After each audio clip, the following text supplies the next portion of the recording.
আজ 5ই ফেব্রুয়ারি বৃহস্পতিবার জানাবো আজকের বাছাই করা গুরুত্বপূর্ণ 30টি তাজা সংবাদ। শুরুতেই দেখে নেব আজকের সংবাদ শিরোনাম। প্রতিদিন নিয়মিত সঠিক খবর পেতে হলে আমাদের এই চ্যানেল সাবস্ক্রাইব করে আমাদের পাশে থাকুন আর ভিডিওতে একটি লাইক করতে একদমই ভুলবেন না। সাদা শাড়ি, গলায় কালো চাদর, সুপ্রিম কোর্টে দাঁড়িয়ে কি বার্তা দিলেন মমতা? ইতিহাস সৃষ্টি মমতার, সাধারণ মানুষের হয়ে এসেছি, সমস্ত যুক্তি মেনে কি জানালো সুপ্রিম কোর্ট? ভারত ম্যাচ না খেললে বিশ্বকাপের গ্রুপ পর্ব থেকেই বিদায় নিতে পারে পাকিস্তান। শ্রীলঙ্কার মাটিতে বড় শত্রুর সামনে সালমানেরা। 32 বছর পর ফের আদালতে সওয়াল মমতার। সাদা শাড়ি, গলায় কালো চাদর, এসআইআর নিয়ে মমতার সুপ্রিম গর্জন। বাংলাকে টার্গেট করা হচ্ছে, সওয়াল মুখ্যমন্ত্রীর। পরবর্তী শুনানি সোমবার। বেঙ্গল এসআইআর হিয়ারিং, নির্বাচন কমিশন হলো হোয়াটসঅ্যাপ কমিশন। এসআইআর শুনানিতে আর কি বললেন মুখ্যমন্ত্রী মমতা? চলতি মাসে ফের বঙ্গ সফরে অমিত শাহ, করবেন না কোনো জনসভা, তবে রয়েছে একগুচ্ছ কর্মসূচি। জন্ম যদি তব বঙ্গে, কারা হবেন পদবী বিশেষজ্ঞ? সুপ্রিম সুরাহা নিয়ে সংশয়। দয়া করে গণতন্ত্রকে রক্ষা করুন, ইতিহাস গড়ে সুপ্রিম কোর্টে সওয়াল মমতার। সুপ্রিম কোর্টে বড় জয় মমতার। কমিশনকে নোটিশ দিয়ে শীর্ষ আদালত বলল সংবেদনশীল হন। দিদির ছোট সি মুলাকাত হিট হয়ে গেল দিল্লিতে। এজলাসের কথোপকথন তুলে ধরে অস্বস্তি কাটানোর চেষ্টায় রাজ্য বিজেপি। চাপ হয়ে কাটে, ওঝা হয়ে ঝাড়ে, মুখ্যমন্ত্রীকে বেনজির আক্রমণ হুমায়ুনের। উত্তাল সংসদ, স্পিকারকে চিঠি রাহুলের। বিক্ষোভ দেখান সাসপেন্ডেড 8 সাংসদ। খিদিরপুরে জনতার রোষে জনতা উন্নয়ন পার্টির প্রতিষ্ঠাতা হুমায়ুন, তাকে ঘিরে গো ব্যাক স্লোগান, বিক্ষোভ। আনন্দপুর কাণ্ড থেকে নজর ঘোরাতেই মমতার সুপ্রিম সওয়াল নিয়ে খোঁচা শ্রমিককে। কি বললেন রাজ্য বিজেপি সভাপতি? গ্যালারি শো হয়েছে, নিজের মার্কেটিং করেছেন। সুপ্রিম কোর্টে সওয়াল নিয়ে মমতাকে খোঁচা সজলের। এসআইআর ইস্যুতে ইসিআই কে অপসারণের ক্ষমতা আছে মমতা তৃণমূলের, কি বলছে আইন? ইসিআই কে চমকানো যায় না, স্বরাষ্ট্র সচিব সহ বাকিদের ট্রেনিং নিয়ে মমতাকে আক্রমণ শুভেন্দুর। এসআইআর নিয়ে কমিশনের অফিসে তৃণমূলের 5 সদস্যের প্রতিনিধি দল। এসআইআর কে ভণ্ডুল করার চেষ্টা, উনি আদালতে সওয়াল করেননি। শুভেন্দুর আগুনে আক্রমণের মুখে মমতা। পরিযায়ী বাঙালির অধিকার নিয়ে সংসদে ঝড়, 0 আওয়ারে মুখোমুখি সামিরুল শমিক। এসআইআর ইস্যুতে সুপ্রিম কোর্টে মুখ্যমন্ত্রীর লড়াই, ঐতিহাসিক পদক্ষেপ বলে দাবি অনুব্রত মণ্ডলের। সুপ্রিম কোর্টে মুখ্যমন্ত্রীর সওয়াল ঐতিহাসিক, ভয় পেয়ে বিভ্রান্ত বঙ্গ বিজেপি নেতৃত্ব। নাটক করতে ভালোবাসেন, দলেরই আইনজীবীদের অপমান করেছেন মমতা। সুপ্রিম কোর্ট ইস্যুতে বিকাশ। এসআইআর নিয়ে সোমের শুনানিতে শীর্ষ আদালতে হাজির থাকতে পারেন মমতা। নবান্নের আবেদন খারিজ, স্বরাষ্ট্র সচিব সহ 25 জন অফিসারকে ট্রেনিং এ ডাকলো কমিশন। আর লাক্সারি দেখাতে পারি না, মমতার জোর সওয়াল শুনেই কমিশনকে কেন বললেন প্রধান বিচারপতি? বিধায়কদের সঙ্গে টান বৈঠক শুভেন্দু, ঠিক হয়ে গেল বিজেপির স্ট্র্যাটেজি। কে কে টিকিট পাচ্ছেন জানা গেল। ইতিহাস সৃষ্টি মমতার, সাধারণ মানুষের হয়ে এসেছি, সমস্ত যুক্তি মেনে কি জানালো সুপ্রিম কোর্ট? ভিন রাজ্য থেকে আসছে মানুষ, এসআইআর নিয়ে নয়া ছক, ফাঁস বিজেপির চক্রান্ত। সুপ্রিম কোর্টে গিয়ে গোল্লা পেয়েছেন মুখ্যমন্ত্রী, মমতার সওয়ালকে পাল্টা কটাক্ষ শুভেন্দুর। শূন্য থেকে শাসক দল, সিপিএম কংগ্রেসকে জোটে টানতে হেলিকপ্টার টোপ হুমায়ুনের। এতক্ষণ শুনছিলেন সংবাদ শিরোনাম, এবার আসছে বিস্তারিত খবরে। ইতিহাস সৃষ্টি মমতার, সাধারণ মানুষের হয়ে এসেছি, সমস্ত যুক্তি মেনে কি জানালো সুপ্রিম কোর্ট? এসআইআর ইস্যুতে সুপ্রিম কোর্টে মুখ্যমন্ত্রী মমতা বন্দ্যোপাধ্যায়ের সরাসরি উপস্থিতি রাজনৈতিক ও সাংবিধানিক দিক থেকে এক তাৎপর্যপূর্ণ ঘটনা হিসেবে দেখা হচ্ছে। আদালতে দাঁড়িয়ে তিনি বলেন, আমি সাধারণ মানুষের হয়ে এসেছি। এই মন্তব্যই এখন রাজনৈতিক মহলে আলোচনার কেন্দ্রে। শুনানির সময় মমতা বন্দ্যোপাধ্যায় অভিযোগ করেন, ভোটার তালিকা সংশোধনের নামে সাধারণ মানুষের ভোটাধিকার ক্ষুণ্ণ হওয়ার আশঙ্কা তৈরি হয়েছে। তার বক্তব্য, প্রক্রিয়াটি এমনভাবে পরিচালিত হওয়া উচিত যাতে কোনো বৈধ ভোটারের নাম বাদ না পড়ে। সুপ্রিম কোর্টের বেঞ্চ বিষয়টিকে গুরুত্ব দিয়ে নির্বাচন কমিশনের কাছে ব্যাখ্যা চেয়েছে বলে জানা গেছে। আদালত নাকি পর্যবেক্ষণ করেছে। নির্বাচন প্রক্রিয়া নিয়ে মানুষের আস্থা বজায় রাখা অত্যন্ত জরুরি এবং কমিশনকে সংবেদনশীল হতে হবে। তৃণমূল কংগ্রেস এই ঘটনাকে ঐতিহাসিক বলে দাবি করেছে। দলের মতে কোনো রাজ্যের মুখ্যমন্ত্রী এভাবে সরাসরি দাঁড়িয়ে ভোটাধিকার রক্ষার প্রশ্ন তুলেছেন, এটি বিরল। দলীয় কর্মীরা বলছেন, এতে সাধারণ মানুষের মধ্যে ইতিবাচক বার্তা গেছে। ওদিকে বিজেপি নেতারা বিষয়টিকে রাজনৈতিক নাটক বলে ব্যাখ্যা করেছেন। তাদের মতে আদালতের প্রক্রিয়াকে রাজনৈতিকভাবে ব্যবহার করা হচ্ছে। তবে তারা স্বীকার করেছে, আদালতের নির্দেশের গুরুত্ব রয়েছে এবং কমিশন তার জবাব দেবে। আইন বিশেষজ্ঞরা বলছেন, আদালতের চূড়ান্ত নির্দেশ গুরুত্বপূর্ণ দৃষ্টান্ত স্থাপন করতে পারে। যদি সুপ্রিম কোর্ট ভোটার তালিকা সংশোধনের পদ্ধতি নিয়ে নির্দিষ্ট গাইডলাইন দেয়, তা ভবিষ্যতে সারা দেশের জন্য প্রযোজ্য হতে পারে। সাধারণ মানুষের মধ্যেও কৌতূহল তৈরি হয়েছে। তাদের নাম ভোটার তালিকায় সুরক্ষিত আছে কিনা সেই প্রশ্নই এখন বড় হয়ে উঠেছে। রাজনৈতিক তরজা ছাপিয়ে এই বিষয়টি সরাসরি নাগরিক অধিকারের সঙ্গে যুক্ত হয়ে গেছে। সব মিলিয়ে মমতার এই পদক্ষেপ রাজ্যের রাজনীতিতে নতুন মাত্রা যোগ করেছে। আদালতের পরবর্তী শুনানির দিকেই এখন সবার নজর। বিজেপি স্ট্র্যাটেজি ফাইনাল, বিধায়কদের সঙ্গে বৈঠকে টিকিট বণ্টনের ইঙ্গিত। রাজ্য রাজনীতিতে নির্বাচন যত এগোচ্ছে ততই সক্রিয় হয়ে উঠছে বিজেপি শিবির। সম্প্রতি বিরোধী দলনেতা শুভেন্দু অধিকারীর ডাকা এক গুরুত্বপূর্ণ বৈঠক ঘিরে জোর জল্পনা শুরু হয়েছে। এই বৈঠকে উপস্থিত ছিলেন একাধিক বিজেপি বিধায়ক ও সাংগঠনিক নেতা। সূত্রের খবর, মূল আলোচনার বিষয় ছিল আসন্ন নির্বাচনের কৌশল এবং সম্ভাব্য প্রার্থী তালিকা। দলীয় সূত্রে জানা গেছে, গত নির্বাচনের ফল, সংগঠনের শক্তি এবং স্থানীয় ইস্যুর ভিত্তিতে বেশ কিছু আসনে নতুন মুখ আনার সম্ভাবনা খতিয়ে দেখা হচ্ছে। যেসব আসনে বিজেপি অল্প ব্যবধানে হেরেছিল সেগুলোকে হাই প্রায়োরিটি হিসেবে চিহ্নিত করা হয়েছে। একই সঙ্গে যেসব বিধায়ক এলাকায় সংগঠন মজবুত করতে ব্যর্থ হয়েছেন তাদের নিয়ে দলের মধ্যে অসন্তোষ রয়েছে বলেও শোনা যাচ্ছে। বৈঠকে নাকি স্পষ্ট বার্তা দেওয়া হয়েছে, উইনেবিলিটি বা জেতার সম্ভাবনাই হবে প্রার্থী বাছাইয়ের মূল মাপকাঠি। দীর্ঘদিনের দলীয় আনুগত্য থাকলেও শুধুমাত্র সেই ভিত্তিতে টিকিট দেওয়া হবে না। এতে করে একদিকে যেমন কর্মীদের মধ্যে প্রতিযোগিতা বাড়ছে, তেমনি অসন্তোষের সম্ভাবনাও তৈরি হচ্ছে। শুভেন্দু অধিকারী বৈঠকের পরে প্রকাশ্যে বলেন, সংগঠনকে আরো শক্তিশালী করতে আমরা রূপরেখা তৈরি করেছি। বুথ স্তর পর্যন্ত প্রস্তুতি নিতে হবে। তিনি এও জানান, কেন্দ্রীয় নেতৃত্বের সঙ্গে নিয়মিত সমন্বয় রেখে রাজ্যের কৌশল চূড়ান্ত করা হচ্ছে। তৃণমূল কংগ্রেস অবশ্য বিষয়টিকে তাচ্ছিল্য করেছে। তাদের মতে বিজেপি নিজেদের ভাঙন সামলাতেই ব্যস্ত। স্ট্র্যাটেজির কথা বলে কর্মীদের মনোবল ধরে রাখার চেষ্টা চলছে। শাসক দলের দাবি, মাটির সংগঠন ছাড়া শুধু বৈঠক করে ভোট জেতা সম্ভব নয়। রাজনৈতিক বিশ্লেষকদের মতে বিজেপির সামনে সবচেয়ে বড় চ্যালেঞ্জ হল সংগঠনের ভিত মজবুত করা এবং স্থানীয় স্তরে গ্রহণযোগ্য প্রার্থী তুলে ধরা। 2019 সালের লোকসভা নির্বাচনের সাফল্য তারা ধরে রাখতে পারেনি, ফলে এবার কৌশল বদলের চেষ্টা স্পষ্ট। সব মিলিয়ে এই বৈঠক বিজেপির নির্বাচনী প্রস্তুতির গুরুত্বপূর্ণ ধাপ বলেই মনে করা হচ্ছে। টিকিট বণ্টন নিয়ে চূড়ান্ত সিদ্ধান্ত সামনে এলে দলের অভ্যন্তরীণ সমীকরণ আরও স্পষ্ট হবে। আর লাক্সারি দেখাতে পারি না, মমতার সওয়ালে কমিশনকে প্রশ্ন প্রধান বিচারপতির। এসআইআর সংক্রান্ত মামলার শুনানিতে সুপ্রিম কোর্টে মুখ্যমন্ত্রী মমতা বন্দ্যোপাধ্যায়ের বক্তব্য ঘিরে তুমুল আলোচনা শুরু হয়েছে। শুনানির সময় তিনি নাকি বলেন, আর লাক্সারি দেখাতে পারি না, অর্থাৎ ভোটার তালিকা সংশোধনের প্রক্রিয়ায় কোনো অবহেলা বা দেরি সাধারণ মানুষের ভোটাধিকারে সরাসরি প্রভাব ফেলতে পারে। এই বক্তব্যের প্রেক্ষিতে প্রধান বিচারপতি নির্বাচন কমিশনের ভূমিকা নিয়ে কিছু গুরুত্বপূর্ণ প্রশ্ন তোলেন বলে জানা গেছে। আদালত জানতে চায়, কিভাবে নিশ্চিত করা হচ্ছে যে প্রকৃত ভোটারদের নাম বাদ পড়বে না এবং প্রক্রিয়াটি সম্পূর্ণ স্বচ্ছভাবে পরিচালিত হচ্ছে কিনা। তৃণমূল কংগ্রেসের মতে এই পর্যবেক্ষণ তাদের অভিযোগকেই শক্তি জুগিয়েছে। দলের বক্তব্য, বাংলার মতো জনবহুল রাজ্যে ভোটার তালিকা সংশোধনের সময় অতিরিক্ত সতর্কতা প্রয়োজন। তারা দাবি করেছে আদালত বিষয়টিকে হালকাভাবে নেয়নি। অন্যদিকে বিজেপি নেতারা বলছেন, আদালতে প্রশ্ন তোলা মানেই কমিশনের বিরুদ্ধে মন্তব্য নয়। তাদের মতে সুপ্রিম কোর্ট সব দিক শুনেই সিদ্ধান্ত নেবে। এটিকে রাজনৈতিক সাফল্য হিসেবে দেখানো ঠিক নয়। আইন বিশেষজ্ঞদের একাংশের মতে আদালতের এই পর্যবেক্ষণ গুরুত্বপূর্ণ হলেও এটি চূড়ান্ত রায় নয়। শুনানির পরবর্তী পর্যায়ে কমিশনের জবাব ও নথিপত্রের ভিত্তিতে আদালত সিদ্ধান্ত নেবে।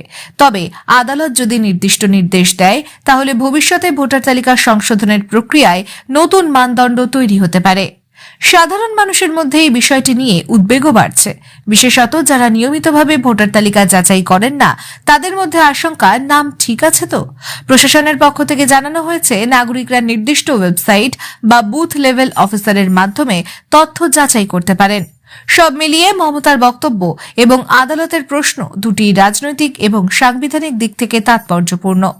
এখন নজর পরবর্তী শুনানির দিকে, যেখানে কমিশনের জবাবের ভিত্তিতে মামলার ভবিষ্যৎ দিশা স্পষ্ট হবে।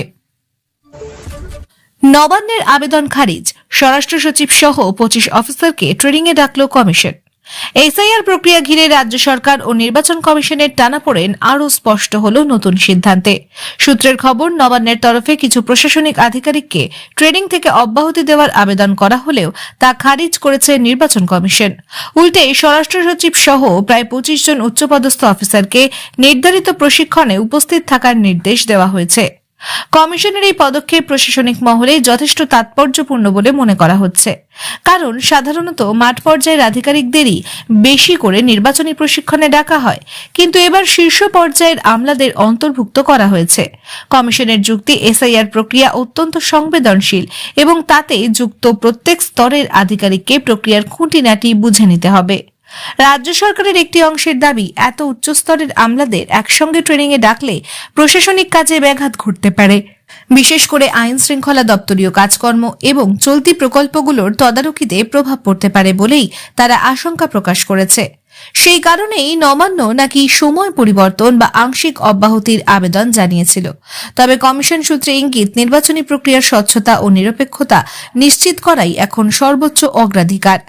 কোন স্তরে সমন্বয়ের অভাব বা প্রক্রিয়াগত ভুল যাতে না হয়, সেই কারণেই এই প্রশিক্ষণ বাধ্যতামূলক করা হয়েছে। কমিশনের অবস্থান, নির্বাচন সংক্রান্ত দায়িত্ব এলে প্রশাসনিক রুটিন কাজের থেকেও তা গুরুত্বপূর্ণ। বিরোধী রাজনৈতিক দলগুলি কমিশনের সিদ্ধান্তকে সমর্থন করেছে। তাদের বক্তব্য, নির্বাচন সুষ্ঠু করতে গেলে প্রশাসনের শীর্ষ স্তরকেও জবাবদিহির আওতায় আনতে হবে। অন্যদিকে শাসক দলের একাংশ বলছে এটি অপ্রয়োজনীয় চাপ সৃষ্টি করা। প্রশাসনিক বিশ্লেষকদের মতে এই ঘটনাকে কেন্দ্র করে রাজ্য ও কমিশনের সম্পর্কের টানাপোড়েন আরও স্পষ্ট হল। তবে আইন অনুযায়ী নির্বাচনী কাজে কমিশনের নির্দেশই শেষ কথা, ফলে রাজ্যের পক্ষে বিকল্প পথ খুবই সীমিত। সব মিলিয়ে এই ট্রেনিং ইস্যু শুধু প্রশাসনিক নয়, রাজনৈতিক গুরুত্বও বহন করেছে। এসআইআর প্রক্রিয়া যত এগোবে ততই এমন সিদ্ধান্ত ঘিরে বিতর্ক বাড়ার সম্ভাবনা রয়েছে। রাহুল গান্ধীর সঙ্গে 40 মিনিটের বৈঠক শশী থারুর। তাহলে কি দুই কংগ্রেস নেতার সম্পর্কের উত্তাপ বাড়ছে? কংগ্রেসের দুই শীর্ষ নেতা রাহুল গান্ধী এবং শশী থারুরের মধ্যে সম্প্রতি অনুষ্ঠিত বৈঠক রাজনৈতিক মহলে নতুন আলোড়ন সৃষ্টি করেছে। জানা গেছে, বৈঠকটি প্রায় 40 মিনিট স্থায়ী হয়। বৈঠকে মূলত দলীয় কৌশল, রাজ্য এবং কেন্দ্রীয় রাজনীতির বর্তমান পরিস্থিতি এবং আসন্ন নির্বাচনের প্রস্তাবিত পরিকল্পনা নিয়ে আলোচনা করা হয়েছে। রাজনৈতিক বিশ্লেষকরা মনে করছেন, এই বৈঠক কেবল স্বাভাবিক সমন্বয় বৈঠক নয়, বরং কংগ্রেসের অভ্যন্তরীণ সম্পর্কে নতুন সূচক হতে পারে। শশী থারুর দীর্ঘদিন ধরে দলীয় নীতি ও কৌশল নিয়ে মত বিনিময় করে আসছেন, কিন্তু সম্প্রতি তার কিছু বক্তব্য দলের কেন্দ্রীয় নেতৃত্বের সঙ্গে সামঞ্জস্যপূর্ণ নয় বলে খবর ছিল। বৈঠকের সময় রাহুল গান্ধী শশী থারুরকে দলের অভ্যন্তরীণ বিষয়ে তার অবস্থান স্পষ্ট করতে বলেছিলেন বলে রাজনৈতিক সূত্রের খবর। বৈঠক শেষে শশী থারুরের তরফে কোনো বক্তব্য প্রকাশ করা হয়নি। তবে রাহুল গান্ধীর শীর্ষস্থ কর্মকর্তারা জানান যে আলোচনা গঠনমূলক ছিল এবং দলের ভবিষ্যৎ পরিকল্পনা নিয়ে উভয় পক্ষই সমানভাবে প্রতিশ্রুতিবদ্ধ। কংগ্রেসের অভ্যন্তরীণ বিশ্লেষকরা বলছেন, বৈঠক দুই নেতার মধ্যে পারস্পরিক বোঝাপড়া আরও দৃঢ় করতে সহায়ক হতে পারে। এদিকে রাজনৈতিক মহলে গুঞ্জন উঠেছে যে বৈঠকের মাধ্যমে থারুরের রাজনৈতিক অবস্থান আরও শক্তিশালী হতে পারে। বিশেষ করে দক্ষিণ ভারতের রাজ্যগুলোতে তার জনপ্রিয়তা এবং কংগ্রেসের সাংগঠনিক শক্তি বৃদ্ধির লক্ষ্য নিয়ে এই বৈঠক গুরুত্বপূর্ণ বলে মনে করা হচ্ছে। কংগ্রেসের কেন্দ্রীয় নেতৃত্ব চাইছে দলীয় কৌশল সব দিক দিয়ে সমন্বিত হোক এবং অভ্যন্তরীণ মতবিরোধগুলো কার্যকরভাবে সমাধান হোক। বৈঠক চলাকালীন প্রধান আলোচ্য বিষয় ছিল আসন্ন নির্বাচনের প্রস্তুতি, রাজ্য স্তরের নেতৃত্বের ভূমিকা এবং কেন্দ্রীয় কৌশল। বিশেষজ্ঞরা মনে করছেন এই বৈঠক কংগ্রেসের ভেতরকার সমন্বয় এবং শক্তির সমীকরণের উপর প্রভাব ফেলবে। এছাড়া বৈঠকে দুই নেতার মধ্যে পারস্পরিক বোঝাপড়া বৃদ্ধি পেলে দলের ভিতরের বিভাজন কমে আসতে পারে। রাজনৈতিক বিশ্লেষকদের মতে এই বৈঠক কংগ্রেসকে পুনরায় সুশৃঙ্খল করতে এবং নির্বাচনের জন্য শক্তিশালী অবস্থান তৈরি করতে সহায়ক হতে পারে। তবে কোন সিদ্ধান্ত বা ঘোষণার আগ পর্যন্ত রাজনৈতিক উত্তাপ নিয়ন্ত্রণে রাখা প্রয়োজন। ভবানীপুরে 40,000-এর নাম বাদ, এআই দিয়ে তৃণমূলের শক্ত ঘাঁটিগুলোকে টার্গেট, বিস্ফোরক অভিযোগ তৃণমূল সুপ্রিমোর। ভবানীপুর কেন্দ্র নিয়ে রাজনৈতিক উত্তাপ ফেরার পাশাপাশি এবার নতুন বিতর্ক উঠেছে ভোটার তালিকা সংক্রান্ত। তৃণমূল সুপ্রিমোর এক প্রভাবশালী নেতা সম্প্রতি অভিযোগ করেছেন ভবানীপুরে প্রায় 40,000 ভোটারের ভোটার তালিকা নাম থেকে নাম বাদ দেওয়া হয়েছে। তিনি বলেন এটি সাধারণ ভুল নয়, বরং একটি সুপরিকল্পিত প্রক্রিয়ার অংশ, যেখানে বিশেষ প্রযুক্তি ব্যবহার করে, বিশেষ করে কৃত্রিম বুদ্ধিমত্তা বা এআই নির্বাচন কৌশলের অংশ হিসেবে ব্যবহার করা হয়েছে। তৃণমূলের অভিযোগ, এই এআই প্রযুক্তির মাধ্যমে তারা নির্বাচনী ক্ষেত্রে শক্ত ঘাঁটি হিসেবে পরিচিত কিছু এলাকায় ভোটারদের প্রোফাইলিং করা হয়েছে। নেতা দাবি করেছেন কোন কোন এলাকায় বিপুল সমর্থন রয়েছে সেই তথ্যের ভিত্তিতে ভোটারদের তালিকা ছাঁটাই করা হয়েছে। এর ফলে ভবানীপুরের নির্বাচনী প্রভাব ও রাজনৈতিক সমীকরণ পরিবর্তিত হওয়ার সম্ভাবনা তৈরি হয়েছে। তিনি বলেন আমাদের কাছে প্রমাণ রয়েছে যে শুধুমাত্র এআই ভিত্তিক বিশ্লেষণ ব্যবহার করে শক্তি কেন্দ্রগুলোতে ভোটারদের তালিকা পরিবর্তন করা হয়েছে। এটি রাজনৈতিক প্রতিদ্বন্দ্বীদের জন্য সুবিধাজনক পরিস্থিতি তৈরি করতে পারে এবং গণতান্ত্রিক প্রক্রিয়ায় আস্থাকে নষ্ট করতে পারে। রাজ্য রাজনীতিতে এই অভিযোগ নতুন উত্তাপ সৃষ্টি করেছে। বিশেষ করে ভবানীপুর কেন্দ্রটি তৃণমূলের জন্য ঐতিহাসিকভাবে অত্যন্ত গুরুত্বপূর্ণ। পূর্বের নির্বাচনে এই কেন্দ্র থেকে প্রাপ্ত বিপুল ভোট তৃণমূলকে শক্ত অবস্থানে রেখেছে। তাই ভোটার তালিকা থেকে প্রায় 40,000 ভোটারের নাম বাদ যাওয়ার বিষয়টি দলীয় নেতাদের জন্য চিন্তার বিষয় হয়ে দাঁড়িয়েছে। এই ঘটনায় নির্বাচন কমিশনের ভূমিকা নিয়েও প্রশ্ন উঠেছে। তৃণমূল নেতা অভিযোগ করেছেন নির্বাচনী কমিশনের নিরপেক্ষতা নিয়ে প্রশ্ন ওঠার কথা। এআই ব্যবহার করে ভোটার তালিকা পরিবর্তনের প্রক্রিয়ায় কমিশন কতটা স্বচ্ছ এবং নিরপেক্ষ তা খতিয়ে দেখা উচিত। কমিশন এখনো আনুষ্ঠানিক প্রতিক্রিয়া দেয়নি, তবে সূত্রের মাধ্যমে জানা গেছে তারা ইতিমধ্যেই বিষয়টি যাচাই শুরু করেছে। রাজনৈতিক বিশ্লেষকরা বলছেন এই ঘটনা শুধু একটি কেন্দ্রীয় ভোট কেন্দ্রকে প্রভাবিত করবে না, বরং রাজ্যের রাজনৈতিক বর্ণমালায়ও গুরুত্বপূর্ণ প্রভাব ফেলবে। তারা মনে করছেন এআই প্রযুক্তির এই ব্যবহার ভবিষ্যতে আরও বিতর্ক এবং নির্বাচন সংশ্লিষ্ট উত্তাপ সৃষ্টি করতে পারে। এআই ভিত্তিক নির্বাচন বিশ্লেষণ বা ভোটার প্রোফাইলিং নিয়ে ইতিমধ্যেই জাতীয় পর্যায়ে বেশ কিছু বিতর্ক হয়েছে। দলের ভিতর থেকেও এই অভিযোগ নিয়ে সতর্কতা রয়েছে। নেতা জানিয়েছেন আমরা চাই সমগ্র প্রক্রিয়া স্বচ্ছ হোক। যদি ভোটারদের স্বাভাবিক অধিকার প্রভাবিত হয় তা প্রতিরোধ করার জন্য আমরা যথাযথ পদক্ষেপ নেব। এর মধ্যে ভবানীপুরের সাধারণ মানুষও উদ্বিগ্ন। স্থানীয়রা বলছেন আমরা চাই ভোটের প্রক্রিয়া সুষ্ঠু হোক। তালিকা থেকে আমাদের নাম বাদ পড়া আমাদের ভোটাধিকারে প্রভাব ফেলবে। নিশ্চয়ই এই ঘটনা ভবানীপুর নির্বাচনী প্রক্রিয়া ও রাজ্য রাজনীতির জন্য বড় প্রভাব ফেলবে। আগামী দিনে এই অভিযোগের প্রেক্ষিতে নির্বাচন কমিশন, রাজনৈতিক দল এবং নাগরিক সমাজের মধ্যে তর্ক বিতর্ক আরও তীব্র হতে পারে। বিশেষজ্ঞরা মনে করছেন এআই প্রযুক্তির এই ধরনের ব্যবহার ভোটের স্বচ্ছতা ও নিরপেক্ষতার জন্য গুরুত্বপূর্ণ চ্যালেঞ্জ তৈরি করছে। বেলডাঙ্গার অশান্তিতে ডিজিটাল উস্কানির ছক, তথ্য প্রমাণ খুঁজতে বহরমপুর সাইবার থানায় এনআইএ। মুর্শিদাবাদের বেলডাঙ্গায় সাম্প্রতিক অশান্তির ঘটনার পর তদন্তের নতুন দিক সামনে আসছে। প্রাথমিকভাবে স্থানীয় উত্তেজনা ও গুজবকে কেন্দ্র করে পরিস্থিতি জটিল হলেও এখনো তদন্তকারী সংস্থার সন্দেহ এই অশান্তির পিছনে পরিকল্পিত ডিজিটাল উস্কানির ভূমিকা থাকতে পারে। সেই সূত্রেই জাতীয় তদন্তকারী সংস্থা এনআইএ বহরমপুর সাইবার থানার সাহায্যে সম্ভাব্য ডিজিটাল প্রমাণ খতিয়ে দেখছে। তদন্ত সূত্রে জানা গিয়েছে অশান্তির আগে ও চলাকালীন সোশ্যাল মিডিয়ায় একাধিক উস্কানিমূলক পোস্ট, ভিডিও এবং ভুয়ো তথ্য দ্রুত ছড়িয়ে পড়ে। এইসব কন্টেন্টের উৎস, প্রচারের ধরন এবং সংগঠিতভাবে তা ছড়ানো হয়েছিল কিনা সেই বিষয়ে মূলত নজর দিচ্ছেন তদন্তকারীরা। এনআইএর একটি দল ইতিমধ্যেই বহরমপুর সাইবার থানায় গিয়ে স্থানীয় সাইবার বিশেষজ্ঞদের সঙ্গে বৈঠক করেছে বলে জানা গিয়েছে। তদন্তকারীদের অনুমান কয়েকটি নির্দিষ্ট অ্যাকাউন্ট থেকে একই ধরনের বার্তা, গ্রাফিক্স ও ভিডিও ছড়ানো হয়েছে, যা সাধারণ ব্যবহারকারীর স্বতঃস্ফূর্ত পোস্ট বলে মনে হলেও এর পিছনে সংগঠিত নেটওয়ার্ক থাকতে পারে। বিশেষ করে হোয়াটসঅ্যাপ গ্রুপ, ফেসবুক পেজ ও টেলিগ্রাম চ্যানেলের মাধ্যমে দ্রুত উত্তেজনা ছড়ানোর চেষ্টা হয়েছিল কিনা তা খতিয়ে দেখা হচ্ছে।